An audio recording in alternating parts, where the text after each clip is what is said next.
بھوپال کا شہزادہ doctor Abdul Qadeer Khan part 1۔ Doctor Abdul Qadeer Khan جہاں ایٹمی سائنسدان تھے وہاں شاعرانہ ذوق بھی رکھتے تھے۔ انہوں نے 13 اپریل 2012 کو اپنے ہی ایک شعر میں غم حیات کو بیان کر دیا تھا۔ گزر تو خیر گئی ہے تیری حیات قدیر، ستم ظریف مگر کوفیوں میں گزری ہے۔ اتوار کی سپہر مارگلہ کے پہاڑوں پر گہرے سیاہ بادل چھائے ہوئے تھے، چار سو اندھیرا ہی اندھیرا تھا۔ ایسا دکھائی دیتا تھا کہ آج جہاں اسلام آباد کی فضا سوگوار ہے وہاں مارگلہ کے پہاڑوں نے بھی محسن پاکستان کی رحمت پر سیاہ چادر اوڑھ لی ہے۔ ڈاکٹر عبدالقدیر خان کا جنازہ فیصل مسجد سے چند قدموں کے فاصلے پر ان کی رہائش گاہ 207 ہل روڈ سے اٹھایا گیا تو آسمان بھی ایسا رویا کہ پورا اسلام آباد پانی سے جل تھل ہو گیا۔ یالہ باری ہوئی، ایسی بارش اور یالہ باری کی نظیر بہت کم ملتی ہے۔ پہاڑوں سے اتر کر اداس بندر قطار اندر قطار کھڑے اپنے موسم کو الوداع کہہ رہے تھے، جن کی ہر روز ڈاکٹر صاحب اپنی رہائش گاہ پر خاطر مدارت کرتے تھے۔ ایسا دکھائی دیتا تھا کہ آج آسمان بھی ڈاکٹر عبدالقدیر خان کے دنیا سے اٹھ جانے پر رو رہا ہے۔ تمام راستے فیصل مسجد کی طرف جا رہے تھے۔ مارگلہ روڈ پر فیصل مسجد کی جانب جانے والی گاڑیوں کو آگے جانے سے روک دیا گیا تھا۔ ڈاکٹر عبدالقدیر خان کی نماز جنازہ کی ادائیگی تک عوام کا ٹھاٹھے مارتا سمندر فیصل مسجد کی طرف رواں دواں رہا۔ ایسا محسوس ہوتا تھا کہ پورا راولپنڈی اور اسلام آباد فیصل مسجد کی جانب امڑ آیا ہے۔ سیکیورٹی کے انتظامات سے اندازہ لگایا جا رہا تھا کہ شاید صدر مملکت ڈاکٹر عارف علوی، وزیر اعظم عمران خان اور دیگر اہم شخصیات بھی جنازہ میں شرکت کریں گی، لیکن وہ آئے اور نہ ہی کوئی وی آئی پی آیا۔ صرف وفاقی وزیر داخلہ شیخ رشید احمد بنفس نفیس موجود تھے، کیونکہ ان کی نگرانی میں ڈاکٹر عبدالقدیر خان کی تدفین ہونا تھی۔ البتہ کراچی سے وزیر اعلیٰ مراد علی شاہ خصوصی طور پر شرکت کے لیے ڈاکٹر خان صاحب سے اپنی محبت کا اظہار کر دیا۔ اس طرح اپوزیشن کے کسی بڑے لیڈر نے بھی جنازہ میں شرکت نہیں کی۔ جماعت اسلامی کے وفد نے لیاقت بلوچ کی قیادت میں جنازہ میں شرکت کی۔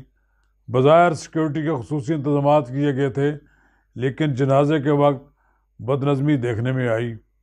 اس سے اندازہ لگایا جا سکتا ہے کہ اسلام آباد انتظامیہ کوئی غیر معمولی انتظامات نہیں کر سکی۔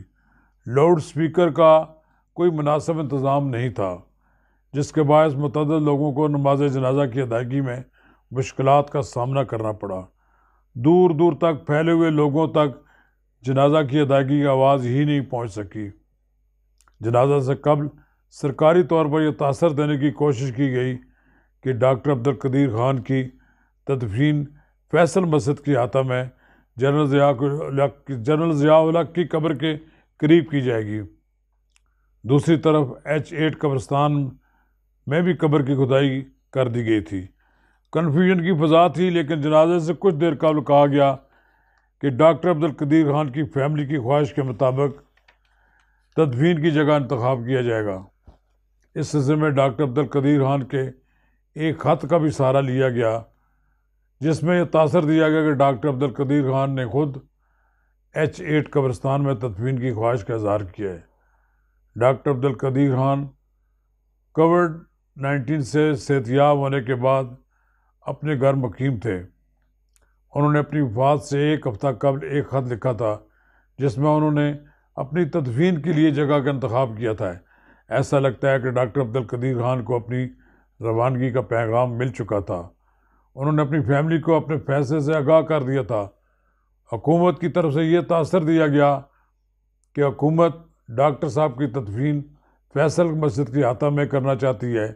انہیں قومی ہیرو کا درجہ دیا جائے گا، لیکن حکومت نے شاہ فیصل مسجد کی احاطہ میں ضیاء الحق کے مزار کے قریب ایک اور مزار بننے کے فیصلہ پر نظر ثانی کر لی اور اس اقدام کو ڈاکٹر عبدالقدیر خان کے خط سے منسلک کر دیا۔ دوسری طرف بھارت میں ڈاکٹر عبدالکلام کی وفات پر ان کی میت کے سامنے جس طرح بھارتی وزیر اعظم نریندر مودی بادب کھڑا نظر آیا اور ان کی میت کے قدم چومے، اس سے پڑوسی ملک میں ایٹمی سائنسدان کی قدر و منزلت کا اندازہ لگایا جا سکتا ہے۔ یہ درست ہے، ڈاکٹر خان کو سرکاری اعزاز کے ساتھ سپرد خاک کیا گیا، لیکن ان کے جنازے میں صدر و وزیر اعظم سمیت اہم شخصیت کی کمی محسوس کی گئی۔ البتہ عوام نے ڈاکٹر عبدالقدیر خان کو جس شان سے رخصت کیا اور اپنے جذبات کا اظہار کیا، اس سے ان پر 18 سال قبل لگائے گئے تمام الزامات دھل گئے۔ آج وہ لوگ بھی ڈاکٹر خان کی شان میں قصیدے پڑھ رہے ہیں جو اس وقت ان پر نیوکلیر ٹیکنالوجی برآمد کرنے اور مال کمانے کے الزامات عائد کر رہے تھے۔ عوام کی طرف سے ڈاکٹر عبدالقدیر خان کے جنازے میں بھرپور شرکت نے ڈاکٹر عبدالقدیر خان کی سچائی کی گواہی دے دی ہے۔ ڈاکٹر عبدالقدیر خان کی وفات سے نہ صرف ملک کو ناقابل تلافی نقصان پہنچا ہے، بلکہ عالم اسلام اپنے ایک خیر خواہ کی سرپرستی سے محروم ہو گیا ہے۔ ڈاکٹر خان نے اپنی جوانی ایٹمی پروگرام کو دے دی اور پھر ریٹائرمنٹ کے بعد سیکیورٹی کے نام پر 18 سال قید میں گزار دیے۔ لاکھوں ڈالر کمانے والا شخص محض پاکستان کو دفاعی لحاظ سے مستحکم بنانے کے لیے اپنا سب کچھ چھوڑ کر وطن واپس آ گیا۔ چند ہزار روپوں کی سرکاری ملازمت اختیار کر لی۔ ان کی تنخواہ اور پینشن اتنی کم تھی جسے وہ کسی کو بتاتے ہوئے بھی شرماتے تھے۔ جب امریکہ نے ایران اور لیبیا کے ایٹمی پروگرام کو رول بیک کرنے کے لیے کارروائی شروع کی تو پرویز مشرف نے اپنے آپ کو بچانے کے لیے ایران اور لیبیا کو نیوکلیر ٹیکنالوجی دینے کا الزام ڈاکٹر عبدالقدیر خان پر ڈال دیا۔ میرا ڈاکٹر عبدالقدیر خان کے ساتھ 36 سال کا تعلق تھا۔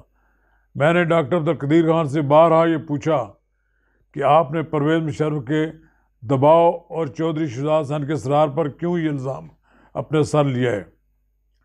تو انہوں نے کہا کہ میں نے پاکستان کو بچانے کے لیے ایٹمی ٹیکنالوجی کو برآمد کرنے کا الزام قبول کر لیا۔ مجھے کہا گیا کہ اگر میں یہ الزام قبول نہ کرتا تو پاکستان کے لیے مشکلات میں اضافہ ہو جاتا۔ اس میں حقیقت کیا ہے سب کو معلوم ہے۔ انہوں نے ایک ہی جملے میں حقیقت بیان کر دی کہ میں تو ایک سرکاری ملازم تھا، مجھے اوپر سے جو حکم ملا وہ کر دیا، اس کے علاوہ اس کے سوا میرا کوئی رول نہیں تھا۔ بھلا میں سینٹریفیوج مشینیں اٹھا کر دنیا میں فروخت تو نہیں کر سکتا تھا۔